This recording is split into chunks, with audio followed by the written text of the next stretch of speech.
Beleza. Bom, pessoal, começando nossa reunião, então, de alocação, produtos e notícias, começando, como sempre, em cenários de notícias do ambiente doméstico. Eu acho que o destaque da semana passada se concentrou, primeiramente, na determinação pelo Banco Central da liquidação extrajudicial do Banco Master, né, e também na prisão do ex-banqueiro Daniel Vorcaro, e também na questão da prisão do ex-presidente Jair Bolsonaro. Em relação à agenda econômica hoje, tem uma agenda econômica essa semana com bastante dado aí para sair. Hoje saiu confiança do consumidor com 89,8 pontos, um índice alto, maior do que o do mês anterior, que tinha vindo na casa de 88 pontos. E também saiu a Receita Tributária Federal de 262 bilhões para o mês de outubro, né, batendo recorde, a gente vai falar sobre isso. Terça-feira sai investimento direto estrangeiro, quarta-feira sai IPCA 15 e fluxo cambial estrangeiro. Então a gente tem aí dois indicadores para ver nível de investimento internacional no país. Na quinta sai IGPM e a gente tem reunião do Conselho Monetário Nacional. E sexta-feira saem alguns dados aí em relação ao fiscal. Então sai dívida líquida por PIB, dívida bruta por PIB, balanço e superávit orçamentário, e também dados de emprego com taxa de desemprego e evolução do CAGED. Aí trouxe, né, a arrecadação federal soma 261,9 bilhões em outubro, bate recorde. Os 10 meses do ano também tem batido recorde, tem vindo acima de 2024, que havia sido um ano de arrecadação recorde, e ao mesmo tempo a gente vê nosso fiscal dando uma deteriorada. Na semana passada eu trouxe aqui uma chamada ali de uma reportagem falando sobre a ministra Simone Tebet, falando sobre a questão da meta, do superávit, do PIB, em relação ao arcabouço fiscal, que estava rolando ali todo um burburinho, e ela disse que não precisaria fazer uma contenção tão grande, porque havia outros mecanismos de equilibrar isso. Então, provavelmente já era uma informação sabida ali por parte do governo de que a arrecadação viria alta, né? E aí, o que eu trago de problema ao invés do governo aproveitar uma arrecadação alta para manter um pouco de austeridade fiscal ali, para conseguir ter um pouco mais de gordura para um próximo momento, não. Então, eles já anunciaram uma redução na contenção de gastos para ministérios. Em setembro tinha sido anunciado aí uma previsibilidade, uma previsão de contenção de 12 bilhões, eles já diminuíram para 7,7, muito em função do resultado desse mês, né? O que eu acho bem complicado. O governo não aproveita esse ano muito atípico de arrecadação, tanto 2024 quanto 2025, continua gastando mais do que arrecada, e esse é o grande problema que a gente tem, principalmente quando a gente olha para a manutenção de juros altos. Aí trouxe acordo pouco ambicioso na COP30, né? É uma manchete do Le Monde, um dos principais jornais da França, que é um país muito engajado nessas questões ambientais. Então, o acordo foi pouco ambicioso, preserva o multilateralismo, principalmente entre China e Estados Unidos, e ignora emergência climática, não tem nenhum projeto com diminuição de investimento em combustíveis fósseis, projeção de corte de consumo de combustíveis fósseis. Essa foi a principal crítica dos ambientalistas, e também vai muito em cima da maior contradição que a gente viu dessa COP30, que é ela ser sediada em Belém, né, uma das capitais amazônicas ali, num momento que a gente acabou de conseguir, que a Petrobras acabou de conseguir, com muita pressão política, a aprovação para explorar ali a placa equatorial na Foz do Amazonas. Aí trouxe mais uma manchete aí, Lula firma acordo com Moçambique, defende retomada do BNDES em projetos no exterior. Acho que isso é importante frisar até para o pessoal que é mais novo, né, que todos os grandes escândalos que a gente viu, principalmente com as construtoras, com como é que chamava? Queiroz e Galvão, depois com a Odebrecht, foi tudo nessas parcerias que o BNDES firmava, na época com investimento também na África, mas bastante aqui na América do Sul. O governo, na época do Lula, também propagandeava isso como um aumento da influência e da atuação brasileira no cenário internacional, dentro da América do Sul, que isso seria importante meio que para, não vou dizer uma hegemonia, né, mas para concretizar o país como um líder sul-americano, é o único país aí dentre as 10 maiores economias do mundo dentro da América do Sul, é de fato a maior economia aqui também sul-americana, mas a gente via algumas coisas, né, tem até um trecho que é bem icônico do Ministério Público, numa audiência, né, num julgamento com o Guido Mantega, que era ministro da Fazenda, e aí uma promotora, se eu não me engano, ela questiona o Guido Mantega, falando assim, pô, mas como que em um mês o rating de crédito da Venezuela saiu de, triplo C menos para duplo A mais e virou tipo um risco de crédito igual da Suíça para o BNDES emprestar dinheiro a juros tão baixos e sem nenhuma garantia, né? Então, era uma estratégia do governo. Você, por um lado, tem um quê de sentido, você fortalece a indústria nacional, né? As construtoras fazendo obras em outros países, recebendo e sendo pagas por outros países, via um empréstimo do BNDES. Então, também faz algum sentido, né?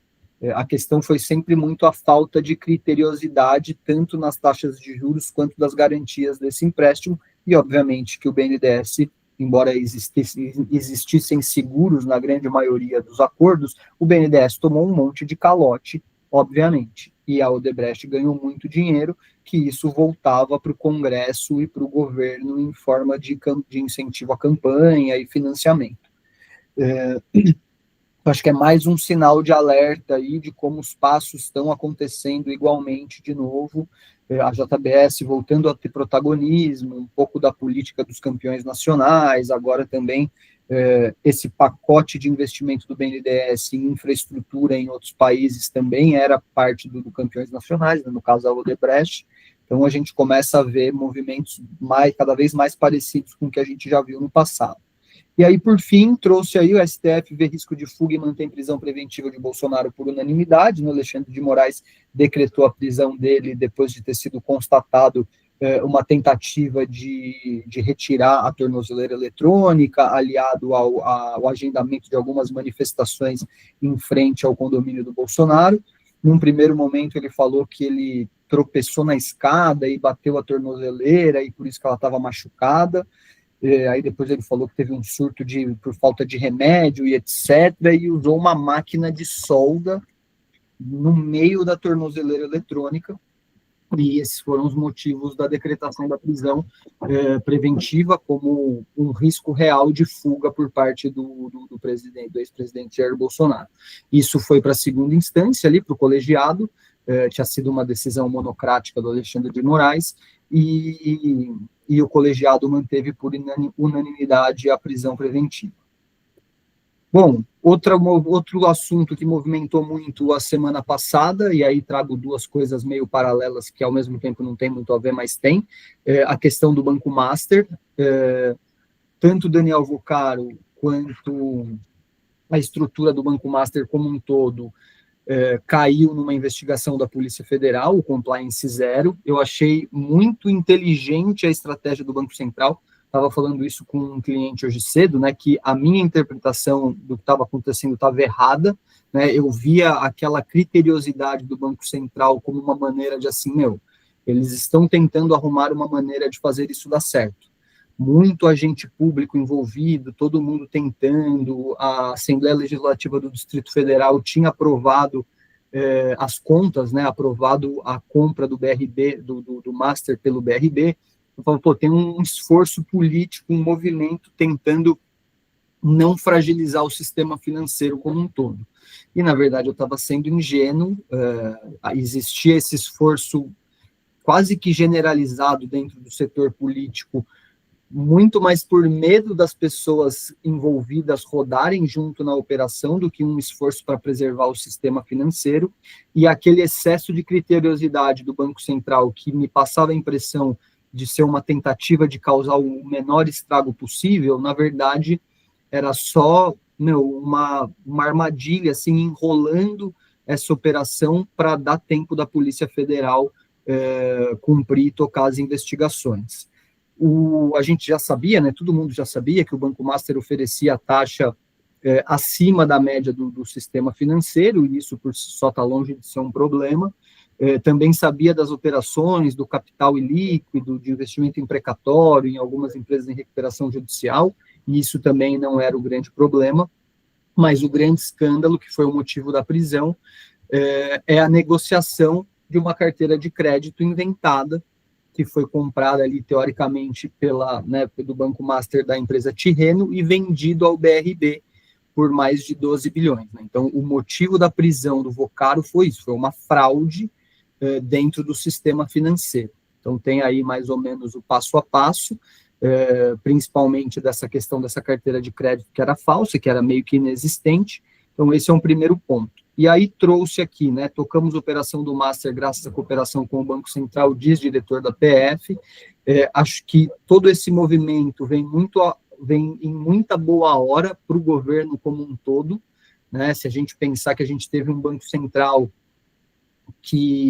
conduzido pelo Roberto Campos Neto, né, que tocou 2 anos ali, que foi o grande crescimento do Banco Master, depois mais 2 anos junto do presidente Lula, não fez absolutamente nada em relação a essa supervisão, e aí o Galípolo entra com um excesso de criteriosidade, com uma atuação mais firme do Banco Central como regulador aí, fiscalizador do mercado como um todo. Então, acho que isso é um ponto muito grande para o governo como um todo.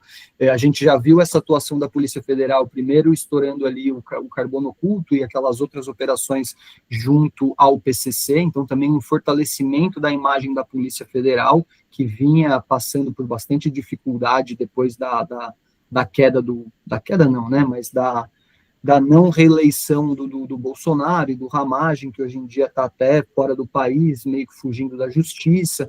Então, a gente vê um refortalecimento e um refortalecimento ético da Polícia Federal. Acho que isso é muito importante. E aí o governo usa isso em boa hora para também conseguir ganhar pontos em relação à PEC da segurança e toda essa questão de segurança pública, que já é praticamente certo que é o grande tema da eleição para o ano que vem. Né? Então, a direita tem feito aí alguns movimentos para tentar dominar essa pauta. É uma pauta sabidamente difícil para a esquerda, porque ela tem que sinalizar para o eleitorado dela essa questão de direitos humanos, de respeito e etc., mas, ao mesmo tempo, ela precisa convencer esse centrão eleitoreiro também, que está cansado de insegurança, né? Então, acho que esse tipo de atuação fortalece o governo numa pauta sensível que vai tocar, e que vai não, né, mas que deve tocar e ditar os ritmos da eleição do ano que vem. Né? Então, a PEC da segurança é uma PEC proposta pelo governo, tem ali uma atuação mais forte do Lewandowski, que é o ministro da Justiça, e aí você tem o diretor da PF,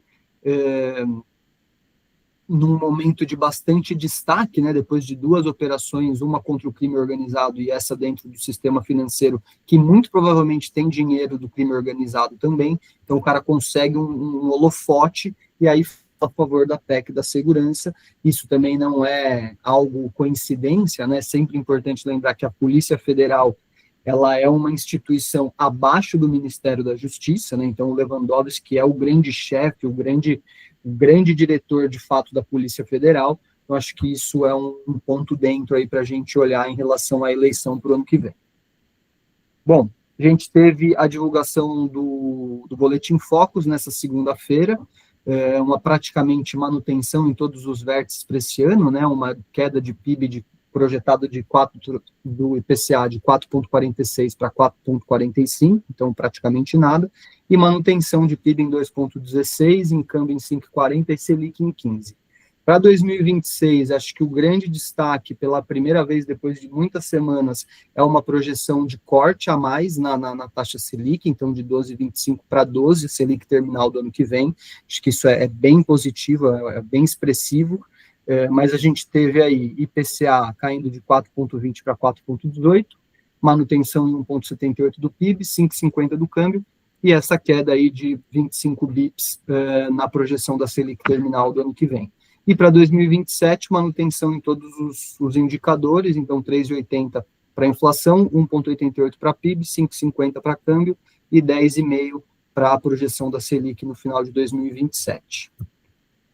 Bom, em relação aos Estados Unidos, eu acho que o grande destaque da semana passada, se concentrou nesse receio sobre uma possível bolha no setor de inteligência artificial e tecnologia nos Estados Unidos, gerando aí um pequeno sell-off na Nasdaq, que a gente viu na semana passada, muito pautado em cima do resultado de NVIDIA, que saiu na quarta-feira, e que também foi um resultado misto, veio superando todas as projeções, mas existem alguns pontos significativos de destaque que eu vou trazer no próximo slide. A agenda econômica nos Estados Unidos está bem recheada essa semana. Quinta-feira é feriado, né, o Thanksgiving nos Estados Unidos, que é um feriado importante, e sexta-feira também vai ser, o mercado fecha à 1 da tarde, também é um dia mais curto. Mas a gente tem na terça-feira a divulgação do PPI, então um dado de inflação aí para a gente acompanhar, vendas no varejo, índice de preços de imóveis, produção industrial e confiança do consumidor. Na quarta-feira a gente tem os resultados de quinta, então tem licença de novas construções, pedidos de hipoteca, juros de hipoteca de 30 anos, PCI, então um outro dado aí de inflação para a gente acompanhar, e pedidos contínuos iniciais por seguro-desemprego.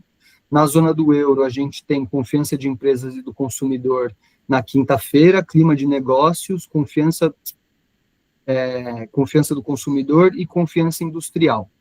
Aí trouxe aqui como notícias, primeiro, né, Estados Unidos podem classificar Maduro como membro de um grupo terrorista nessa segunda-feira, o cartel do Les Soles. Os Estados Unidos têm aumentado essa ofensiva aí contra a Venezuela, contra o Maduro principalmente. Vou trazer isso durante as semanas, enquanto continuar esse movimento, porque existe um receio e vai muito em linha com o que eu falei no slide anterior, da Polícia Federal, falando sobre a PEC da segurança, né? Então, a direita no Brasil apresentou um projeto de lei e tenta classificar os nossos crimes organizados, né, tanto o PCC quanto o Comando Vermelho, como narcoterroristas, justamente para ter essa brecha de uma intervenção um pouco mais atuante dos Estados Unidos. Essa relação Brasil-Estados Unidos, embora tenha diminuído um pouco a tensão, ela ainda não está tranquila, ainda é uma relação tensa, né? Existiu aí uma expectativa muito grande de melhora nas questões tarifárias que não aconteceu, os Estados Unidos cortou só 10% ali dos produtos mais de commodities agrícolas, né? Café, suco de laranja, frutas e carne, então não está tudo muito bem. A Embaixada dos Estados Unidos fez um comunicado criticando muito a prisão do Bolsonaro na semana passada, fez uma crítica bem pesada ali ao Alexandre de Moraes, então a gente vê que ainda existe rusga nessa relação, e a gente vê também, ao mesmo tempo, tanto esse movimento dos Estados Unidos contra ali o narcoterrorismo no Caribe, ali, a princípio, e também esse movimento da direita de tentar enquadrar os nossos grupos aqui enfim, não sei como é que as facções de crime organizado dentro disso. Aí trouxe o Waller, um dos diretores do Fed, falando que um corte de juro em dezembro, que existia muito essa dúvida se teria mais um corte ou não. Ele disse que é oportuno e a ação de janeiro é um pouco mais incerta, mas existe uma divisão dentro do colegiado se vai ter corte de juros agora em dezembro ou não, mas é um movimento que pode trazer um pouco de vigor para os mercados como um todo. E aí um lado positivo, ao mesmo tempo que se aumenta aí a tensão de uma nova guerra aqui na América do Sul, com os Estados Unidos atuando diretamente, a gente também vê uma melhora na situação da guerra da Ucrânia, então tanto os Estados Unidos quanto a Ucrânia anunciam avanços na negociação de paz com a Rússia. O Trump tem batido nisso desde o começo do mandato dele, em colocar o fim nessas guerras, tanto da Rússia e Ucrânia, quanto ali no Oriente Médio em relação a Israel e Hamas. Bom, aí trouxe aqui as questões, as incongruências, vamos dizer assim, do resultado de NVIDIA. Então, o resultado foi gigantesco, superou todas as expectativas, mas basicamente a incongruência que se vê é que em todos os balanços da NVIDIA, ela coloca como resultado contábil pagamentos que ela ainda não recebeu de produtos que já foram vendidos, né? Então, isso é um alerta. Esse montante subiu de 24 bilhões para 33 em 9 meses, então é um aumento de praticamente 40%. E ao mesmo tempo que se fala, pô, mas se você tem, assim, se tudo que produz vende, se tem lista de espera, se existe um frenesi no mercado querendo de qualquer maneira esse produto, por que estão demorando tanto para pagar? Né? Normalmente, quando algo é escasso, todo mundo quer e você consegue condições, né? Muitas vezes, por exemplo, a gente vê resultado da Embraer, a Embraer recebe antecipado para montar e entregar um avião em 5 anos, né? Então, se tem um frenesi tão forte no mercado, por que não estão pagando em dia e por que se aumenta o prazo de recebimento, né? Então, tem ali embaixo, assim, o balanço do terceiro trimestre mostrou que a Engie está levando mais tempo para receber pagamentos. Então, 53 dias acima da média histórica, que era de 46 dias, né?